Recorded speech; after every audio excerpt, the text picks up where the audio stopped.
So I remember going through a very, very tough time in my life.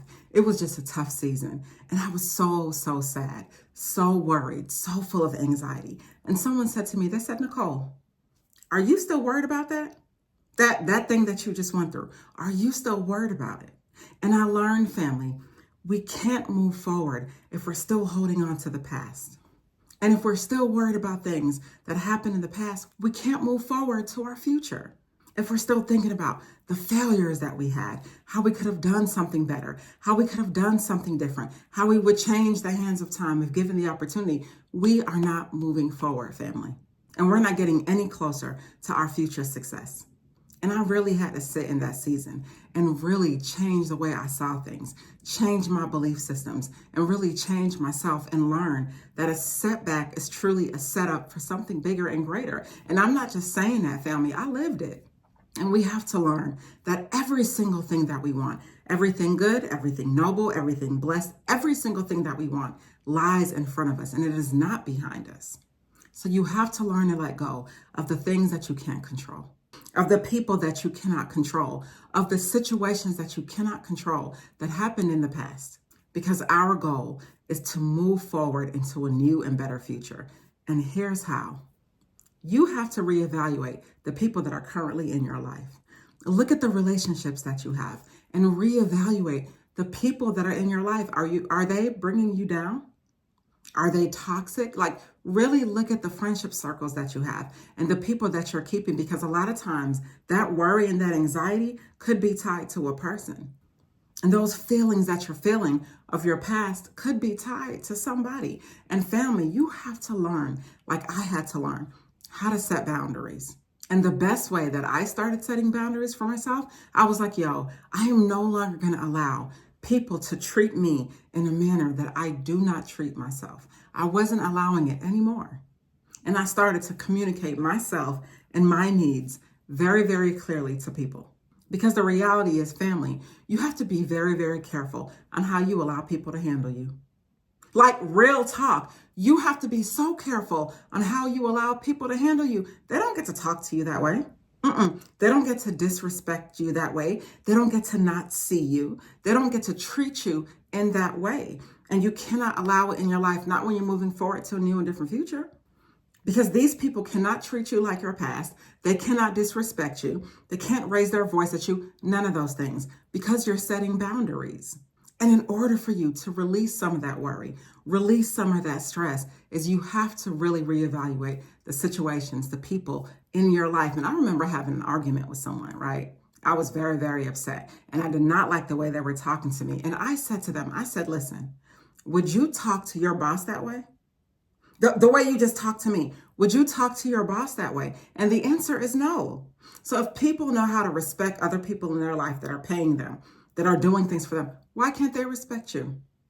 Right? Why can't they respect you? And they respect you when you respect yourself, when you put those boundaries up, when you let them know how they can and cannot move in your life, when you let them know how they can and cannot enter into your life, when they don't have the opportunity to come in and to come out of your life is not a revolving door.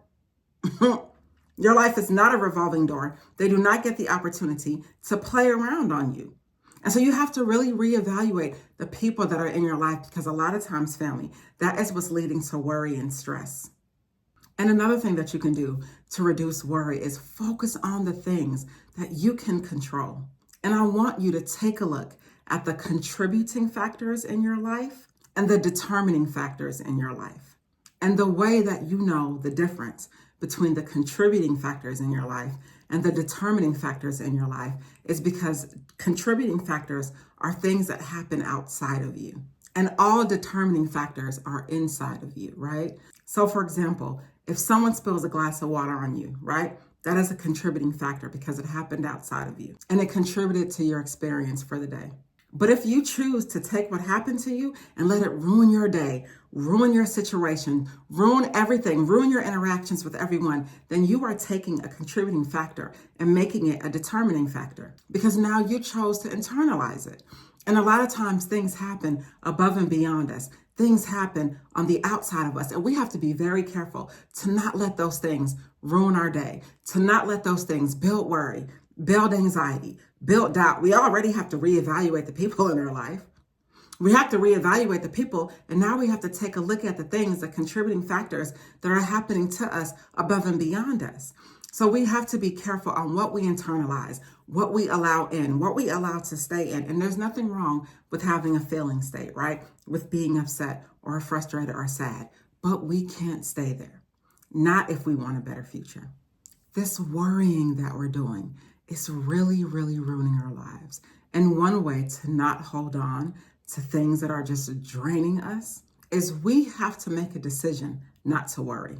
And it sounds so easy, right? Just make a decision to not worry. But the reality is, it is the easiest, hardest thing you will ever do because we are not taught how to do something different. We are not taught how to believe, how to control our thoughts, how to think new thoughts, how to do different things. So for the most of us, worry is just a natural thing for us. We've been worrying all day. We've seen our parents worry. We've seen the people we grow up with worry. That's all we know how to do.